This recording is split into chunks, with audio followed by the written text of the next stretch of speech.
Good morning students. Class 6 की science की book में हमारा चैप्टर 5 सेपरेशन ऑफ सब्सटेंसेस, पदार्थों का पृथक्करण, ये जो है चल रहा था। तो इससे पिछली वीडियो में मैंने आपको कंडेंसेशन यानी कि संघनन की प्रक्रिया बताई थी, ठीक है, जिस कारण से बादलों का निर्माण भी होता है।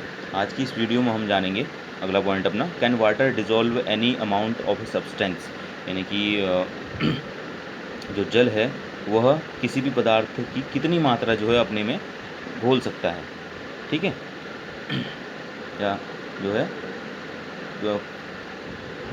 कितनी मात्रा जो है अपने उसमें घोल सकता है, ठीक है।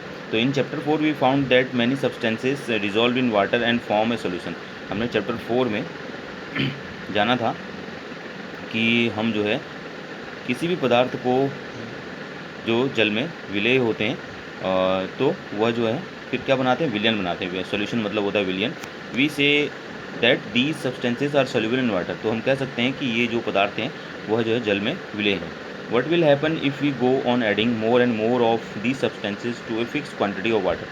क्या होगा यदि हम जो है इन पदार्थों को ज़्यादा से ज़्यादा जो है एक फिक्स क्वांटिटी में, एक जो है हम पे दी गई निश्चित जो है जल की मात्रा में इन पदार्थों को घोलें तो क्या होगा वगैरह, ठीक है। तो इसके लिए हम एक्टिविटी देखते हैं। You will need a beaker और ए स्मॉल पान।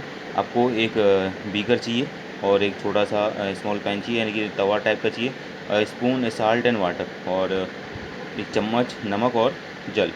और half A cup of water in beaker.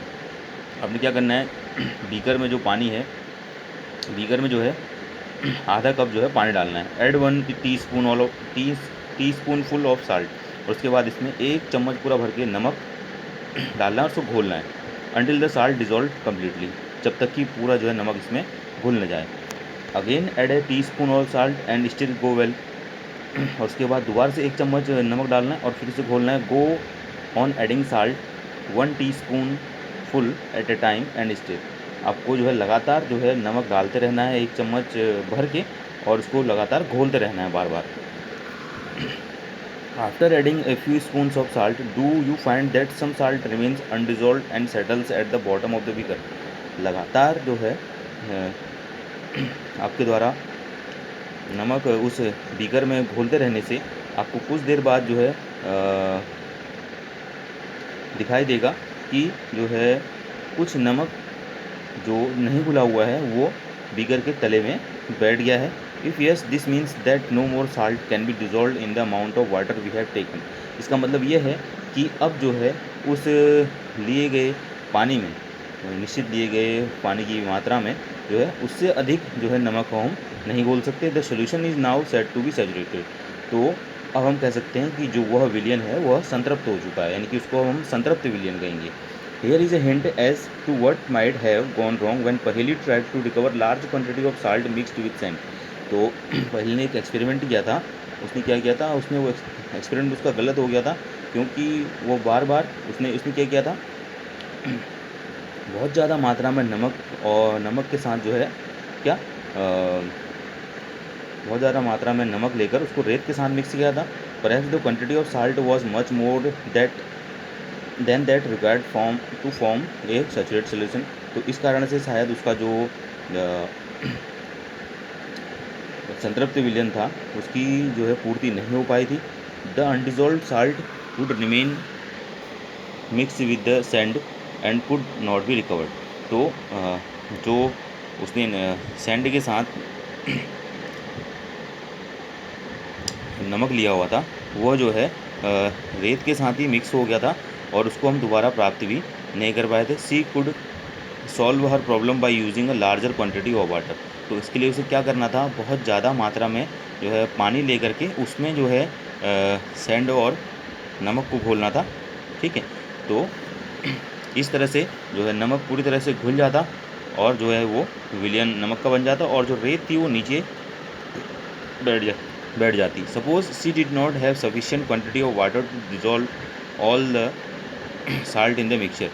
यदि उसके पास पर्याप्त मात्रा में जो है पानी नहीं होता इसको साल्ट को घोलने के लिए, उस नमक को घोलने के लिए उस मिक्सचर में, is there some way that water could be made to dissolve more salt before the solution get saturated. तो इसका यह भी तरीका हो सकता था कि जो है वाटर में यानी कि जल में हम लोग जो है नमक की जो है कम मात्रा लेकर उसको उसको रेत के साथ मिक्स करके तब जो है उसको हम संतृप्त विलयन बना सकते थे। तो इस तरह से जो है हम पहेली को किस तरह से इस एक्टिविटी को करके कैसे उस पहेली को इस प्रॉब्लम से बाहर निकालेंगे, तो हेल्प पहेली आउट। तो इसके लिए जो हमारा एक्टिविटी 9 है, इसको हम जो है कल पढ़ेंगे, ठीक है। इससे हमें पता लग जाएगा कि हम जो है किस तरह से सैचुरेटेड जो हमारा सॉल्यूशन है उसमें अगर हम नमक पूरी तरह से नहीं घुल पाया है तो कैसे जो है उसको हम घोल करके जो है नमक जो उस विलयन को जो है संतृप्त बना सकते हैं करके, ठीक है। तो इसके लिए हम एक्टिविटी 9 को पढ़ेंगे अपनी अगली वीडियो में।